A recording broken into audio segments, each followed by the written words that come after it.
તમારી વચ્ચે ધારાસભ્ય નથી, તમારા સુખ દુઃખના પ્રસંગોમાં હાજરી આપી શક્યા નથી, એટલે પહેલા તો બધા પરથી અમે અમારા પરિવાર તરફથી અને ધારાસભ્ય વતી તમારી માફી માંગીએ છીએ કે તમારા વચ્ચે અમે આવી નથી શક્યા, એટલે પહેલા અમને તો માફ કરજો.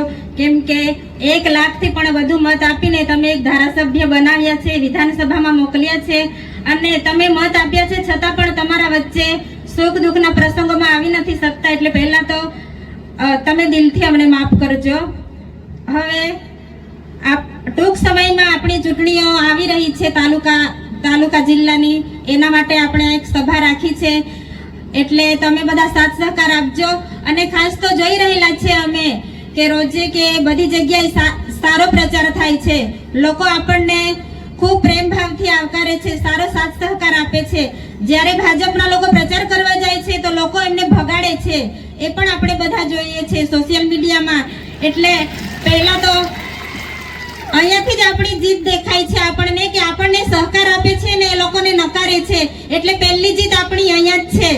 અને બીજું કે બધા જ ઉમેદવારો સતત ખૂબ મહેનત કરે છે રાત દિવસ. હવે આપણી પાસે 2 દિવસ છે, તમે 2 દિવસ રાત દિવસ સતત મહેનત કરો, આપણી બધી જિલ્લાની સીટો, તાલુકાની સીટો નીકળે એવી અમે આશા રાખીએ છીએ અને વિશ્વાસ તો અમને છે જ કે સીટો બધી નીકળવાની જ છે અને આપણી બોડી બેસે છે તો અમે અહીંથી તમને કહી દઈએ છીએ, એટલે વિશ્વાસ રાખજો, સાથ સહકાર આપજો. જિલ્લા પર પણ ઝાડુને જ વોટ આપવાનો છે અને તાલુકા પર પણ, એટલે 2 વોટ જશે આપણા.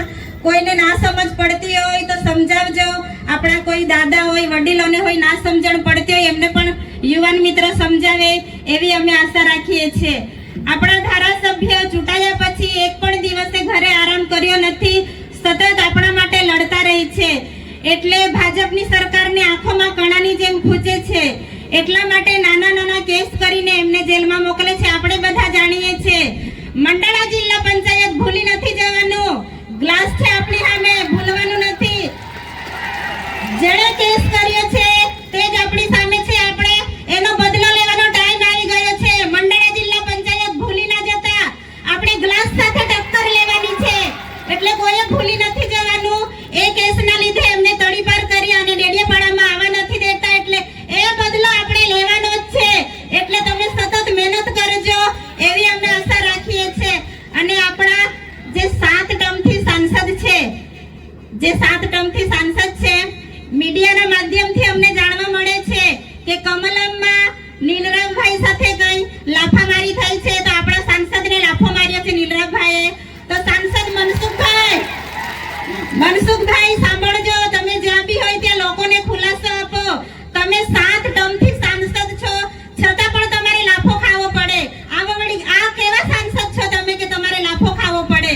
તમે અમારા લોકોને જવાબ આપો, અમે તમારા જવાબની રાહ જોઈએ છે કે તમારે લાફો કેમ ખાવો પડ્યો. તમે એટલા મોટા વડીલ છો છતાં તમારે લાફો ખાવો પડે, એટલે આ તો શરમજનકની વાત છે. બીજું કે આપણા ખેડૂતોને અહીંયા વેપારીમાં ઘણી નુકસાનીઓ થાય છે, એના માટે પણ આપણે લડવાનું છે.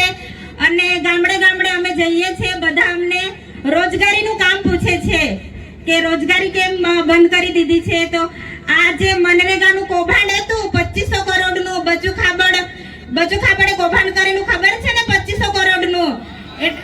હા, એટલા માટે આપણી રોજગારી અત્યારે એ લોકોએ બંધ કરાવી છે, એટલે બધી જગ્યાએ જ બંધ છે. અને એ લોકો ખાલી એવું કહે છે કે ડેડિયાપાડામાં બંધ છે, પણ રોજગારી બધે જ બંધ છે. કે ડેડિયાપાડામાં ધારાસભ્યને બદનામ કરવા માટે ભાજપવાળા પ્રચાર કરે છે, પણ એ લોકોની વાતમાં કોઈ આવવાનું નથી. એ લોકો જૂઠું બોલીને અત્યારે વોટ લેવાના છે, એટલે એ લોકો આપણને ભમરાવે છે, આપણે એમની વાતમાં આવવાનું નથી. અને અમારી પાર્ટીના લોકોને લોભ લાલચ આપીને ભાજપવાળા ટિકિટો આપીશું, લોભ લાલચ આપીને લઈ જાય છે. તો આપણી પાર્ટીમાંથી જે રાજીનામું આપીને જાય છે ભાજપવાળા, એ લોકોનું કઈ વેલ્યુ કરતા નથી અને એ લોકો જાય છે પાર્ટીમાં પણ એમનું કોઈ જ વેલ્યુ નથી, તે આપણે જોઈ રહેલા છે. પણ આપણે બધાય સાથે રહેવાનું છે, સાહેબના હાથ મજબૂત કરવાના છે. સાહેબ એકલા પડે છે એટલે આ લોકો બધા ડરાવીને ધમકાવીને જેલમાં મોકલે છે, એટલે એનો બદલો આપણે આ ચૂંટણીમાં લેવાનો જ છે.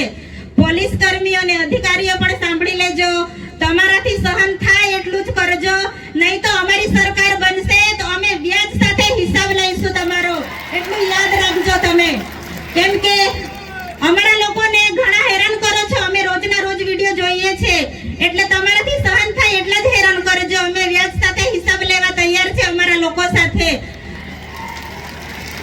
તો તમે બધા અમને વિશ્વાસ આપો કે તમે બધા ઝાડુને વોટ આપશો ને?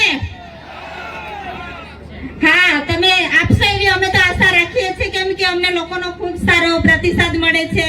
અને આપણા ઉમેદવારોનો પણ ખૂબ આભાર માનીએ કે રાત દિવસ સતત મહેનત કરે છે. હવે 2 દિવસ છે, મહેનત કરજો અને બધી સીટો નીકળે એવી અમે આશા રાખીએ છીએ.